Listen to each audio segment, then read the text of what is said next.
Welcome to ஜிக்னா channel. நான் கிருத்திகா ராம்பிரசாத், மனநல ஆலோசகர் பேசுகிறேன்.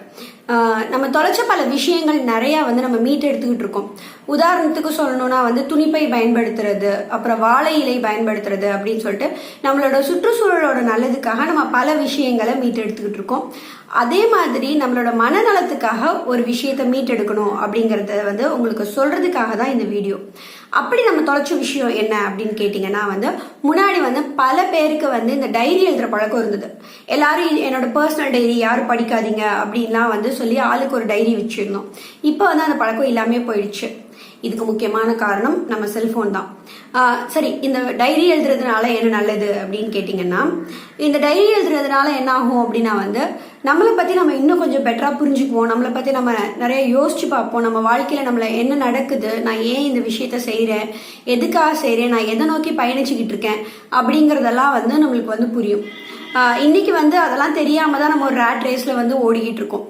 ஸோ நம்ம முழுமையாக நம்ம வாழ்க்கையை வாழ்றதுக்கு, நம்மளை பற்றி முழுமையாக தெரிஞ்சுக்கிறதுக்காக இந்த டைரி எழுதுறது அப்படிங்கிறது ரொம்ப யூஸ்ஃபுல்லாக இருக்கும். சரி, ஓகே, நான் டைரி எழுதுறேன் அப்படின்னா என்ன நான் எழுதணும் அந்த டைரியில் அப்படின்னு நீங்கள் கேட்கலாம். அதுக்கு ரொம்ப ஈஸியாக ஒரு நாளைக்கு நீங்கள் 10 நிமிஷம் செலவழிச்சா போதும். ஒரு 4 கேள்விக்கு பதில் எழுதுனா போதும். அந்த 4 கேள்வி என்ன அப்படின்னு நீங்கள் கேட்டிங்கன்னா, முதல் கேள்வி, இன்னைக்கு நான் பண்ண விஷயத்தில் எது எனக்கு சந்தோஷம் கொடுத்தது? ரெண்டாவது, இன்னைக்கு நான் பண்ண விஷயத்துல எது எனக்கு குற்ற உணர்வு கொடுத்துச்சு? மூணாவது, இன்னைக்கு என்னோட நேரத்தை நான் எப்படி பயனுள்ளதா செலவழிச்சேன்? நாலாவது, இன்னைக்கு என்னோட நேரத்தை நான் எப்படி வீணாக்குனேன் அப்படிங்கிறது தான். இந்த 4 கேள்விக்கான பதில் எழுதுனா போதும். சரி, இந்த 4 கேள்வியும் ஏன் நான் பதில் எழுத சொல்றேன், எதனால இந்த 4 கேள்வி அப்படிங்கிறதுக்கான பதிலையும் நான் உங்களுக்கு இப்ப சொல்றேன். முதல் கேள்வி, நான் எனக்கு இன்னைக்கு பண்ண விஷயங்கள்ல எது எனக்கு ரொம்ப சந்தோஷம் கொடுத்தது அப்படிங்கிறது.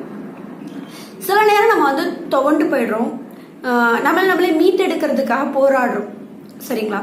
அப்ப நம்மளுக்கு என்ன பண்ணா நம்ம சந்தோஷமா இருக்கலாம் அப்படின்னு சொல்லி நம்ம தேடும்போது எது எனக்கு சந்தோஷம் கொடுக்குது அப்படிங்கறதே நம்மளுக்கு தெரியாம இருக்கு. அந்த மாதிரியான சமயங்கள்ல இந்த மாதிரி டைரியை நம்ம திரும்ப எடுத்து புரட்டி பார்த்தோம்னா இந்த விஷயம்லாம் எனக்கு சந்தோஷம் கொடுக்குது அப்படிங்கறத நம்மளுக்கு தெரிஞ்சுக்கிறதுக்கு ரொம்ப உதவியா இருக்கும். ரெண்டாவது கேள்வி, எது எனக்கு குற்ற உணர்வு கொடுக்குது அப்படிங்கிறது. இந்த குற்ற உணர்வை நம்ம ரொம்ப ஈஸியா உதாசீனப்படுத்திட்டு கடந்து போயிடுறோம். ஆனா இந்த குற்ற உணர்வு அப்படிங்கிறது ரொம்ப ஒரு முக்கியமான விஷயம். இதுதான் நம்மளை சரியான பாதையில வழி நடத்திட்டு போகுது. ஒரு உதாரணத்துக்கு சொல்றேன்னு, ஒரு காலேஜ் படிக்கிற பொண்ணோ ஸ்கூல் படிக்கிற பொண்ணுன்னு வச்சுக்கோங்க. அந்த பொண்ணு டெய்லி இந்த மாதிரி டைரி எழுதிக்கிட்டு இருக்கா. அப்ப அவளுக்கு என்ன சந்தோஷம் கொடுக்குது அப்படிங்கிறப்ப, நான் என் பாய் ஃப்ரெண்டு கூட பேசினேன், அது எனக்கு ரொம்ப சந்தோஷம் கொடுக்குதுன்னு எழுதியிருக்கான்னு வச்சுக்கோங்க.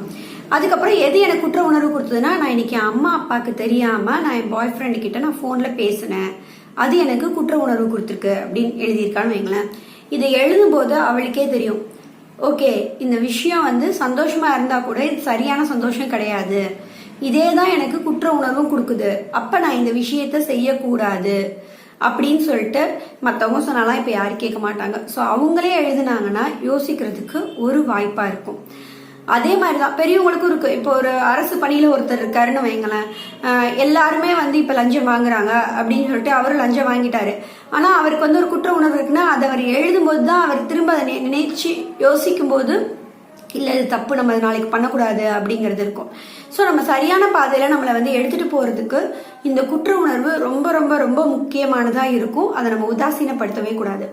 மூணாவது விஷயம், நம்ம எழுதுனது நான் என்னோட இலக்கை நோக்கி நான் ப்ரொடக்டிவா இன்னைக்கு நான் என்ன பண்ணேன், அதாவது என்னோட நேரத்தை பயனுள்ளதா நான் எப்படி செலவழிச்சேன் அப்படிங்கறத அந்த மூணாவது கேள்வி. இது எதுக்கு அப்படின்னா, நம்ம ஒரு இலக்கு வச்சிருப்போம், ஆனா அந்த இலக்கு நோக்கி நம்ம எந்த வேலையும் செஞ்சிருக்க மாட்டோம். என்ன ஆக போற அப்படின்னு கேட்டா, நான் கலெக்டர் ஆக போறேன், டாக்டர் ஆக போறேன் அப்படின்னு சொல்லுவாங்களே தவிர, ஆனா அதுக்கு நம்ம எதுவுமே செஞ்சிருக்க மாட்டோம் இன்னைக்கு. ஸோ இது ஒரு நாள் நம்ம எழுதாம இருக்கலாம், பயனுள்ளதா நான் எப்படி கழிச்சேன்னா இன்னைக்கு நான் எதுவுமே பண்ணேன்னு சொல்லிட்டு எதுவுமே எழுதாம இருக்கலாம். 2வது நாள் எழுதாம இருக்கலாம். 3வது நாள், ஐயோ நம்ம இன்னைக்கு எழுதும் போது ஒண்ணுமே இருக்காதே, நம்ம இவ்வளவு நாள் வீணாக்குறோமே அப்படிங்கறத நம்மளோட அறிவுக்கு கொண்டு வர்றதுக்கு ரொம்ப யூஸ்ஃபுல்லா இருக்கும். இதுக்கான பதில் நம்ம எழுதுறது. 4வது, நான் என்னோட நேரத்தை இன்னைக்கு எப்படி நான் வீணாக்குனேன் அப்படிங்கிறது. உதாரணத்துக்கு இன்னைக்கு நான் யூடியூப்ல ஏதோ கண்ட படத்தோட ப்ரொமோஷன்லாம் பாக்குறேன், யார் யாரோ ஹீரோ ஹீரோயினோட இன்டர்வியூலாம் நான் இன்னைக்கு பாக்குறேன் அப்படின்னு வைங்களேன். அது எனக்கு தேவையில்லாதது, நான் என்னோட நேரத்தை வீணாக்கியிருக்கேன் அப்படின்னு வச்சுக்கலாம். ஸோ இதை நான் இன்னைக்கு எழுதும்போது எனக்கு தெரிஞ்சதுன்னா, திரும்ப நாளைக்கு நான் அதே மாதிரி யூடியூப்ல ஏதோ ஒரு ப்ரமோஷனோ இல்லை ஏதோ ஒரு ஹீரோயினோட இன்டர்வியூவோ நான் பார்க்கும்போது எனக்கு தெரியும், ஓகே நேற்று தான் நான் என்னோட நேரத்தை இப்படி வீணாக்கிட்டேன், இன்னைக்கு நான் அதை பண்ணாமல் நான் ஏதாவது யூஸ்ஃபுல்லாக பண்ணலாம் அப்படின்னு எனக்கே தெரியும். ஸோ இந்த மாதிரி இந்த 4 கேள்விக்கு நம்ம பதில் எழுதணும் அப்படின்னா நம்மளோட வாழ்க்கையில நம்ம முன்னேறதுக்கு ரொம்ப யூஸ்ஃபுல்லாக இருக்கும்.